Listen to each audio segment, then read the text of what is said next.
Matthew, ba't may sugat ka?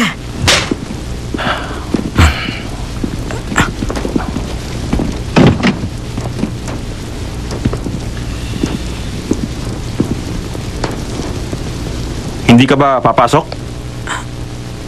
Pero, kasi Manager Han, paano na po ang nanay ko dito? Pag-usapan natin yan mamaya pag-uwi. Po? Ang inutos lang sa akin, ibalik ko kayo na maayos at ligtas. Kaya ang tungkol sa nanay mo, pagdating sa Seoul, tsaka mo itanong sa presidente. Manager, hindi po pwede yun. Kawawa si nanay. Pumasok ka na nga.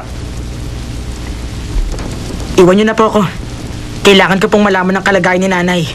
Okay lang po kahit dito na muna ako. Basta ang gusto ko, makita ang nanay ko. Mauna na po kayo.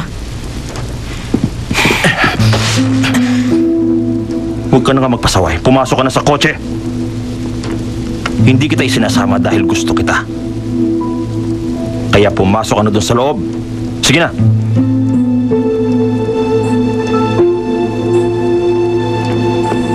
Matthew, nandiyan na ba siya?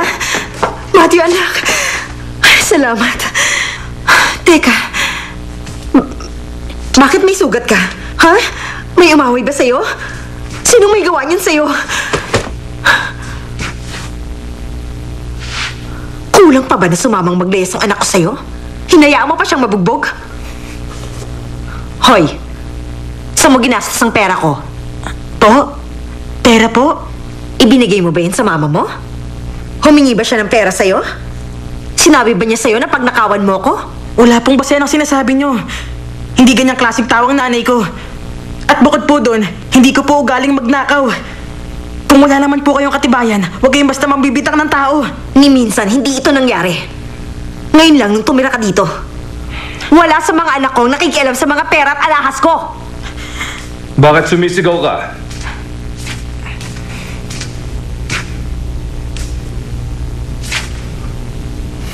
Kayo pala.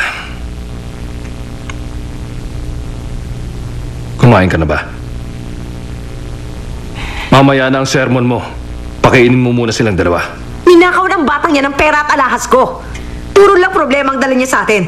Kaya dapat lang na makatanggap siya sa akin ng sermon. Umamin ba si Taco sa mga sinasabi mo? Siyempre, hindi niya aaminin yon. At yun nga, mas malaking problema. Wala po ako ninakaw. Hindi ko po kinuha ang pera at mga alahas niyo. Tsaka, umalis lang po ako para dalawin si nanay. Wala akong ibinigay na pera o alahas sa kanya. Ako po ang nagnakaw. Matthew?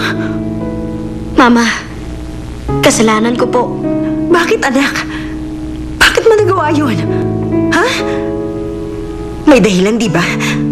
Sabihin mo sa akin kung ano. Kailangan itago ko ng pera.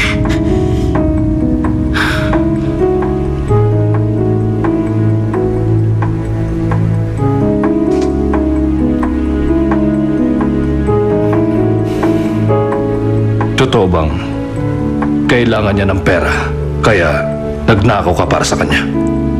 Opo. Matthew, Sabi mo sa akin, may sakit ang mama mo. Pupunta ka ng Chongsan kaya kailangan mo ng pera. Sabi mo, ibabalik mo na lang ang kukunin ko. Kaya po, ninakawan ko po kayo. Sorry, Mama. Sorry po, Papa. Hindi ko dapat sinunod si Taco. Pero naawa ako sa kanya. Kasalanan ko po ito. Narinig mo ba yun?